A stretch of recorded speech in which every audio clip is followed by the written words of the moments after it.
भजन करने के लिए थोड़ा बैठे 2047 तक इंतजार करना होगा अभी।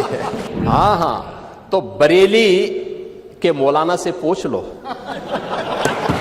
इसीलिए हम कह रहे हैं, नोट करना। यूपी विधानसभा में माहौल पूरी तरह से गर्मा गया जब सीएम योगी ने विपक्ष को जमकर निशाने पर लिया और बांग्लादेश में हुई घटना पर भी विपक्ष को जमकर सुनाया। और तो और बांग्लादेश सरकार को भी चेतावनी दे डाली। माफिया, बुलडोजर, हर मुद्दे पर जबरदस्त स्पीच थी। पूरे सदन में सिर्फ और सिर्फ सीएम योगी की ही आवाज गूंज रही थी। सीएम योगी ने विपक्ष पर एक के बाद एक ताबड़तोड़ हमले किए, जिससे सदन में हंगामा मच गया और सियासत में हलचल तेज हो गई। तो अब आपको सुनाते हैं सीएम योगी के वो 3 फायर बयान जो विरोधियों से लेकर पड़ोसी मुल्क तक जबरदस्त वायरल हो रहे हैं।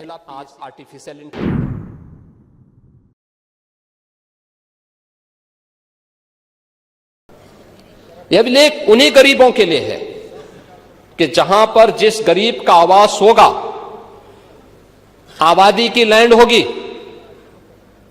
तो उस गरीब की परिवार की महिला सदस्य के नाम पे वो दर्ज होगा और उसका मालिकाना अधिकार उसको मिलेगा। उसके नाम पे वो बैंक से जाके कर्ज भी ले सकती है।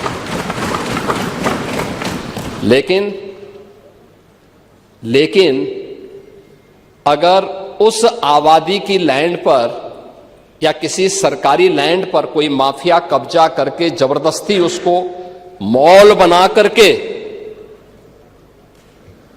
या कोई वसूली का अड्डा बना करके उसके माध्यम से अनैतिक और अवैध गतिविधियों का संचालन करके कोई छांगुर जैसा व्यक्ति वहां पे अनैतिक गतिविधियों का संचालन करेगा, तो उसमें बुलडोजर भी चलेगा, उसको भी कोई रोक नहीं सकता। और इसलिए सुरक्षा का यह वातावरण हर व्यक्ति के लिए आवश्यक है।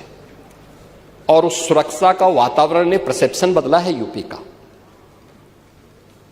पूरे यूपी की सुरक्षा के इस वातावरण पर आज हर व्यक्ति कह सकता है कि आज यूपी में इन्वेस्टमेंट आ रहा है। मैं उस पर भी चर्चा करूंगा।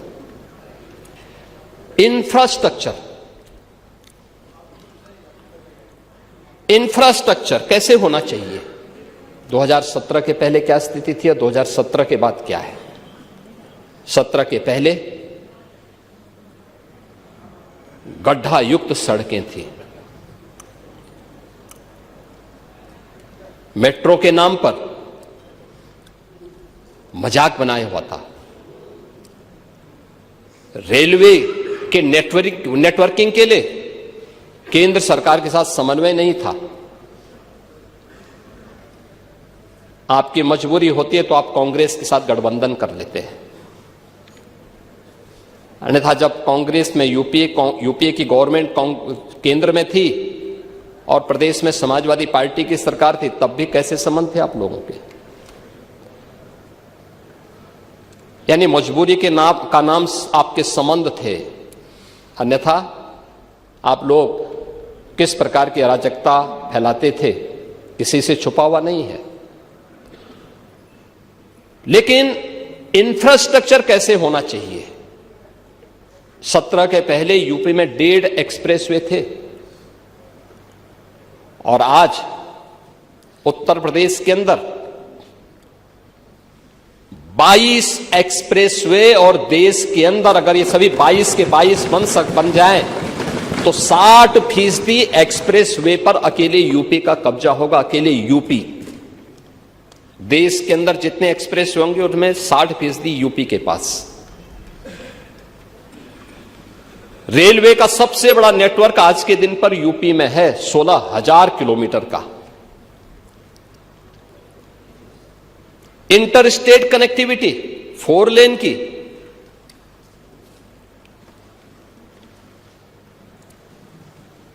मेट्रो सिटी यूपी, देश के अंदर सबसे अधिक मेट्रो यूपी के अंदर,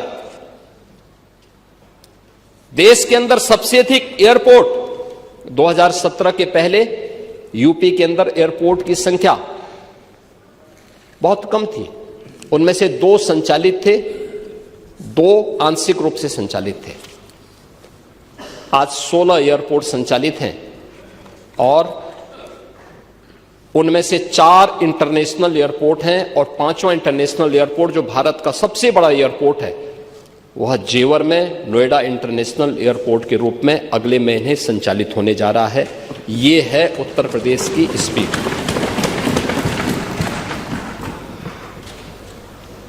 देश की पहली रैपिड रेल आज यूपी के अंदर चल रही है। देश का पहला वाटरवे यूपी के अंदर संचालित हो चुका है। ये प्रयागराज से हल्दिया के बीच में, वाराणसी हल्दिया के बीच में संचालित है। इसे प्रयागराज तक और फिर बलिया से अयोध्या तक इसको एक्सटेंड करने का एक कार्यक्रम चल रहा है। लेकिन यह सरकार की इच्छा शक्ति पर होता है। सरकार करना चाहिए तो हो सकता है, लेकिन जब सरकार नहीं करना चाहेगी, और इसीलिए मैं आपसे कहना चाहूंगा कि आप लोग बात बड़ी बड़ी करते हैं, लेकिन ये जो बड़ी बड़ी बातें आप लोग करते हैं ना, ये समाजवादी पार्टी का अहंकार है। जब व्यक्ति में अहंकार आता है तो कहता है कि मैंने ये कर दिया, लेकिन जब इसीलिए कोई आपको सम्मान नहीं देता समाजवादी पार्टी को। 17 के पहले प्रदेश के सामने ये पहचान के संकट से प्रदेश तरसता था समाजवादी पार्टी के कारण, लेकिन आज हर उत्तर प्रदेश वासी सम्मान इसलिए प्राप्त कर रहा है क्योंकि काम सरकार की एक टीम कर रही है, परिणाम है, लेकिन दुनिया कह रही है कि यूपी के अंदर अच्छा हो रहा है, तो पूरा उत्तर प्रदेश सम्मान प्राप्त कर रहा है। यानी अहंकार तब आता है जब कहते हैं कि साहब इस हमने ये कर दिया, लेकिन सम्मान तब पाते हैं जब दुनिया कहती है कि आपने अच्छा कर लिया।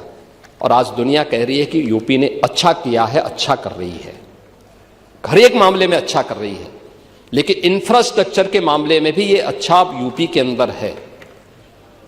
एम्प्लॉयमेंट, आप एम्प्लॉयमेंट की बात कर रहे थे, आपने शिक्षाविद भरे तो थे लोक सेवा आयोग में भी और शिक्षा आयोग में भी।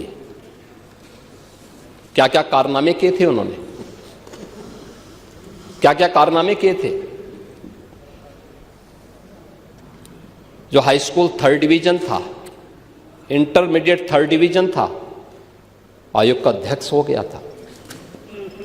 जो उसका आयोग जो उसके लिए एलिजिबल नहीं था, उसको आपने आयोग का अध्यक्ष बनाया था, और क्या क्या गुल खिला रहा था।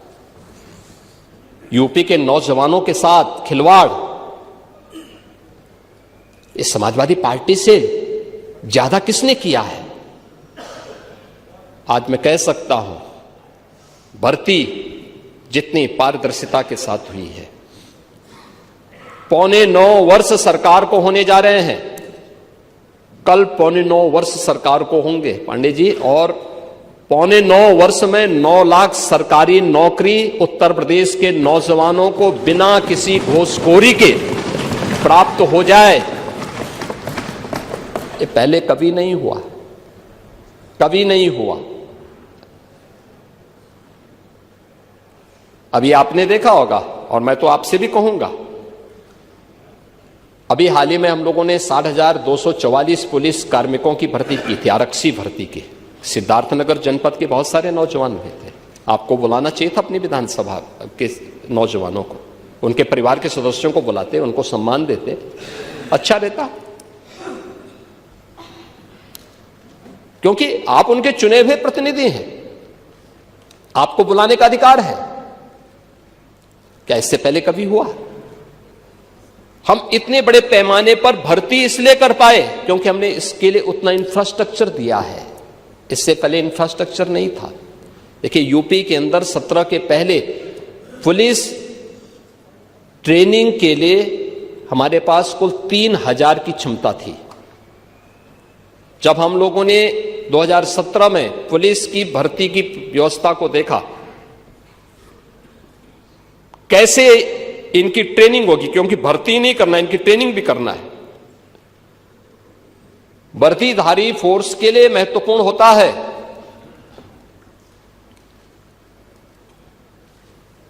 कि जितनी अच्छी ट्रेनिंग होगी, यानी ट्रेनिंग के दौरान जितना पसीना बहेगा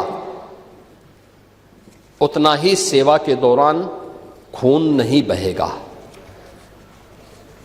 ये किसी भी यूनिफॉर्मधारी फोर्स के लिए महत्वपूर्ण होता है। इसमें ट्रेनिंग में आपने ट्रेनिंग की पीरियड को कम कर दिया था, 6 साल से लेकर के, यानी 9 महीने से घटा करके 6 महीने कर दिया था। और भर्ती के लिए योग्य नौजवान को प्राथमिकता नहीं देते थे। और शिवपाल जी तो उसके मास्टर हैं, इनकी तो पीएचडी ही इसमें है। पूरी भर्ती की प्रक्रिया को तार तार हर व्यक्ति बेहाल था। आज उत्तर प्रदेश का नौजवान नौकरी प्राप्त कर रहा है। क्या शिक्षा में, क्या उत्तर प्रदेश लोक सेवा आयोग में, क्या अधीनस्थ सेवा चयन आयोग में, क्या पुलिस भर्ती बोर्ड में। और भर्ती की इस प्रक्रिया को ही पारदर्शी बनाने के लिए हम लोगों ने हरेक स्तर पर उस प्रकार के तंत्र को विकसित किया है। और इसीलिए शिक्षा आयोग में भी उत्तर प्रदेश के रिटायर्ड डीजीपी को बिठाया है कि जैसे माफिया की कमर तोड़ी गई है, नकल माफिया की कमर को भी वहां बैठ करके ऐसे तोड़ना है। क्योंकि नकल माफिया आदत तो आप लोगों ने खराब की थी, लेकिन उनकी आदत को सुधारने का काम, क्योंकि जब भी कोई हैंकड़ी दिखाता है तो उसकी हैंकड़ी को ठीक करने का काम भी सरकार का होना चाहिए। और यही हमारे पद की शपथ भी है। एक सज्जन को सुरक्षा, लेकिन दुर्जन को ठिकाना लगाने का काम। परित्राणाय साधूनाम विनाशाय च दुष्कृताम, यही तो है। और इसी के लिए बैठे हैं, भजन करने के लिए थोड़ा बैठे हैं। भजन करना तो हमारे पास मठ पर्याप्त है, उसी में कर लेते हैं।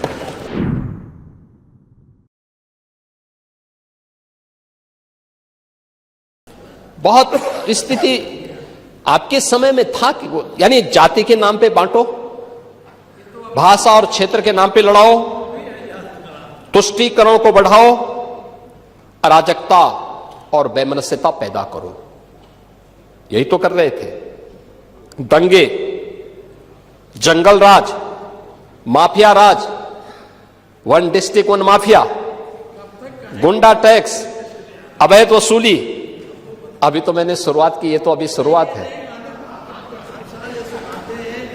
सत्ता के संरक्षण में पैरेलल नहीं, 11 वर्ष नहीं, अभी तो आपको जो है 2047 तक इंतजार करना होगा। अभी 2000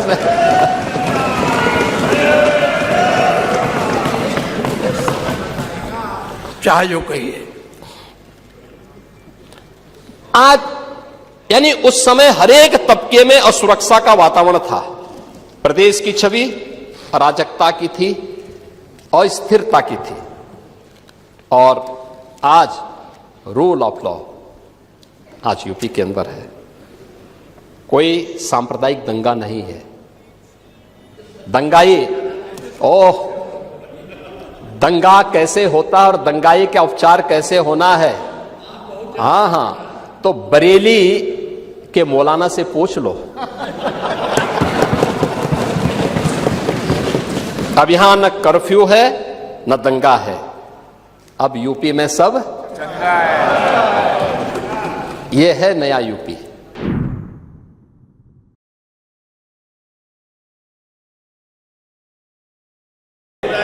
आएंगे भी नहीं आप लोग, क्योंकि आप लोग तो हर एक कार्य को आप वोट बैंक के नजरिए से देखते हैं। आपकी नियत है, आप किसान को वोट बैंक की नजर से देखते हैं, इसलिए कुछ किए नहीं। आप दलितों को वोट बैंक की निगाह से देखते हैं, इसलिए कुछ बोलते नहीं। इसलिए मैं कह रहा हूं ना, देखो बांग्लादेश में एक दलित नौजवान को कैसे जला दिया गया। आप लोग गाजा पट्टी में होने वाले किसी भी उस पर आंसू बहाते हैं, लेकिन आपकी जवान से एक शब्द नहीं निकल रहा है, क्योंकि एक दलित नौजवान मारा गया बांग्लादेश में।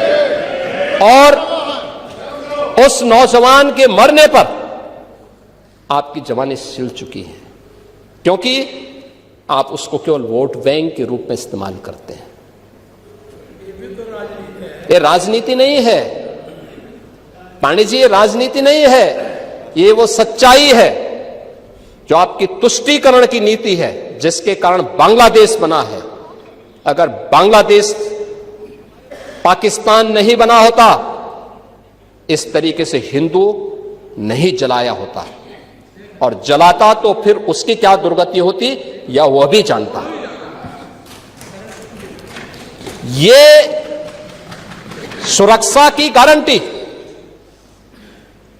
वहां मारे जा रहे हैं हिंदू, आप लोग नहीं बोलेंगे। एक कैंडल मार्च निकाल के चलते हैं गांजा के मुद्दे को लेकर के,